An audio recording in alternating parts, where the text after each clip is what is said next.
Aku Aulia, mahasiswi Tadris Biologi Institut Agama Islam Negeri Batu Sangkar, angkatan 2019. Nah, gimana, seru kan? Walaupun dalam masa pandemi di rumah aja, nggak kemana-mana, is okay, it doesn't matter. So, kita dapat melakukan olahraga kecil, yaitu dengan cara menanam bunga. Apalagi sekarang lagi musim-musimnya kan, ada wir Sumatera, terus ada bunga-bunga keladi-keladian, atau apalah. Dan tentu saja setelah kita melakukan olahraga tadi, tidak kemungkinan tubuh kita akan mengeluarkan cairan. Dan cairan ini kita kenal dengan istilah apa? Iya, namanya keringat. Nah, keringat ini tentu saja merupakan salah satu bentuk tubuh mengeluarkan cairan tersebut. Sesuai dengan pengertian tadi, maka kita akan belajar tentang sistem ekresi. Ekresi. Ada kata X, jelas berarti itu adalah pengeluaran. Maka sistem ekresi adalah sistem di mana tubuh mengeluarkan zat-zat sisa hasil metabolisme itu melalui proses osmoregulasi. Apa itu osmoregulasi? Osmoregulasi adalah metabolisme pengeluaran tubuh di mana jumlah zat pelarut sama dengan jumlah zat terlarut. Akhirnya seimbanglah dalam tubuh ini. Lalu apa aja yang dibuang dalam tubuh kita ini, atau apa zat-zat apa yang dibuang? Yang pertama itu ada air, yang kedua itu ada garam mineral, yang ketiga ada berupa zat sisa-sisa hasil metabolisme karbohidrat dan lemak, yaitu berupa uap air H2O dan karbon dioksida CO2. Dan yang keempat ada sisa-sisa metabolisme itu berupa protein melalui nitrogen, ada urea dan ada berupa amoniak. Nah, setelah ada hasil-hasil yang akan dikeluarkan, tentu saja ada organ yang akan mengeluarkan sistem tersebut. Apa aja ada organnya itu? Ada 4, yaitu pertama itu ada ginjal, di mana ekstraknya itu ada berupa air, garam mineral, dan ada berupa urea, yaitu berupa urin. Dan yang kedua yaitu ada hati, di mana dia itu ekstraknya adalah cairan F2. Yang selanjutnya ada paru-paru, di mana ekstraknya itu adalah karbon dioksida dan ada uap air H2O. Dan yang terakhir yaitu ada si kulit, yaitu ekstraknya itu ada berupa air, garam mineral, dan ada berupa urin, yaitu urea berupa si keringat. Nah, yang pertama kita bahas dulu si ginjal. Ginjal berada di dalam tubuh kita, yaitu bagian dorsal atau bagian tubuh, dan berjumlah sepasang, yaitu bagian kanan dan bagian kiri. Dan posisi ginjal yang kanan lebih tinggi posisinya daripada si ginjal kiri. Karena kenapa? Karena si ginjal kiri terhimpit oleh si hati, sehingga dia tuh terdorong ke bawah. Tuh, jangan main-main dengan hati berat. Oke, si ginjal ini tersusun atas 3 bagian utama, yaitu ada bagian korteks, ada bagian medula, dan ada bagian pelvis. Ya, benar sekali kamu yang di sana. Oke, nah yang pertama dulu ada si korteks. Korteks ini merupakan salah satu daerah yang melakukan daerah filtrasi, dan di dalamnya ini terdapat si badan Malpighi. Artinya korteks ini berada di bagian luar. Lalu yang kedua ada si medula atau sumsum ginjal. Proses ini berfungsi sebagai reabsorpsi dan augmentasi, artinya kelanjutan dari si korteks tadi. Dan yang ketiga yaitu ada bagian yang berbentuk saluran, dan itu disebut dengan pelvis atau rongga ginjal. Dan ini merupakan penghubung antara tubulus contractivus dan saluran ureter. Nah, ginjal ini sangat banyak sekali nefron-nefron yang menyusunnya.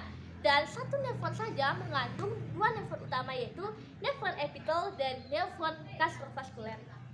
Nah, yang pertama itu ada nefron si epitel. Nefron epitel ini banyak sekali juga penyusunnya, itu ada si kapsula Bowman, terus ada tubulus contractus proximal, dan yang ketiga ada lengkung Henle, yang keempat ada tubulus contractus distal, dan terakhir ada tubulus contractus diffus collectivus. Artinya dengan proses-proses tadi maka terbentuklah urin primer atau urin sesungguhnya. Jadi di dalam nefron epitel ini tersusun 3 proses, yaitu ada filtrasi, augmentasi, dan reabsorpsi, maka terbentuklah urin yang sesungguhnya. Lalu selanjutnya yang kedua nefron gastrovaskuler. Nah, di sini ada juga nefron eferen, ada aferen, dan sebagainya. Dan itulah dia pembahasan kita tentang si ginjal. Nah, yang kedua yaitu ada si paru-paru, merupakan organ yang sangat penting sekali bagi pernafasan kita. Bayangkan saja kalau kita nggak ada paru-paru, so kemana kita akan mengeluarkan dan kemana kita akan menghirup. So jangan lupa bersyukur for everything. Nah, paru-paru merupakan organ yang mengekskresikan hasil respirasi itu berupa aerob. Jadi yang diekskresikan ini berupa si karbon dioksida dan berupa uap air. Nah, si paru-paru ini sangat melalui banyak tahapan, yaitu dari karbon dioksida tadi setelah kita respirasi akan melakukan proses difusi. Nah, difusi ini sel-sel akan termasuk ke dalam kapiler vena, lalu baru menuju ke si alveolus. Nah, di alveolus tidak langsung begitu saja, tapi juga ada prosesnya, yaitu ada plasma darah, yang kedua ada hemoglobin, dan yang ketiga itu ada si pembentukan klorida. Nah, setelah 3 proses ini, barulah si karbon dioksida dilepaskan dari si alveolus dan menuju ke paru-paru, lalu si paru-paru akan mengeluarkan, dan itulah disebut dengan respirasi ekspirasi, artinya yang dikeluarkan. Oke, yang ketiga ada apa? Iya, hati, benar. Bukan hati yang di sana ya, tapi hati kita. Hati kita pada siapapun dan terutama kepada Allah. Oke, dan lupakan. Nah, hati ini merupakan salah satu organ ekskresi di mana dia akan mengekspresikan cairan empedu. Nah, cairan empedu ini dihasilkan dari si hati dan disimpan lagi di dalam si empedu. Nah, apa aja komposisi yang ada di dalam si cairan empedu ini? Yaitu ada berupa air, garam mineral, ada fosfolipid, ada kolesterol, dan tentunya ada pigmen empedu. Nah, tentu saja setiap apa yang diciptakan ada fungsinya. Begitu pula dengan hati ini. Hati ini atau cairan empedu akan berfungsi sebagai mengaumusi lemak.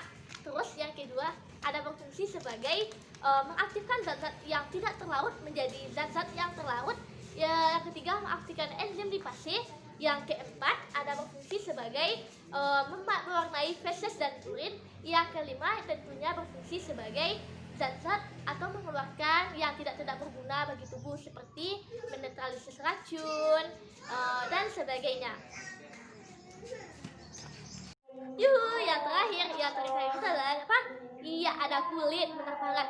Nah, kulit ini merupakan salah satu dari sistem ekskresi yang akan mengeluarkan zat-zat sisa berupa si keringat. Nah, keringat ini tentu saja banyak sekali faktor-faktor yang dihasilkannya yaitu berupa faktor si suhu tubuh, terus dari si jenis kelamin, aktivitas yang telah kita lakukan, dan bagaimana dalam keadaan kita, apakah sehat atau enggaknya. Nah, si keringat ini memiliki beberapa komposisi yang di dalamnya, yaitu ada berupa air, garam mineral berupa NaCl, terus yang ketiga itu ada berupa si urea, yang keempat itu ada berupa si sisa-sisa metabolisme, dan terakhir ada si keringat itu sendiri. Nah, bagaimana si keringat ini terbentuk? Keringat ini dibentuk di bawah si hipotalamus, artinya otaklah yang memerintahkan. Nah, dari hipotalamus maka akan bekerja sama dengan si enzim prokilin, dan ini akan masuk ke dalam suhu tubuh kita. Nah, semakin tinggi suhu tubuh kita, maka semakin banyaklah keringat yang dihasilkan. Dan sebaliknya, jika tubuh kita dalam keadaan suhunya rendah, maka keringat pun yang dihasilkan juga sedikit. Nah, apa fungsi kulit bagi si tubuh kita? Tentu saja berfungsi sebagai alat untuk pelindung diri bagian-bagian organisme yang ada di dalamnya, terus juga berfungsi sebagai pelindung, dan juga berfungsi sebagai alat peraba atau sistem indera kita. Oke.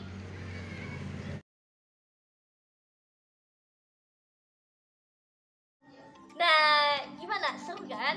Nah, itulah dia pembahasan kita tentang sistem ekskresi. Dapat kita simpulkan bahwa sistem ekskresi dalam tubuh kita ini ada 4 organ, yaitu ada berupa ginjal, ada berupa paru-paru, ada hati, dan terakhir ada kulit. Nah, saya Wulia, mohon maaf atas segala kesalahan, dan semoga bisa membantu bagi yang nonton ini. Dan terima kasih, sampai jumpa. Assalamualaikum warahmatullahi wabarakatuh. See you.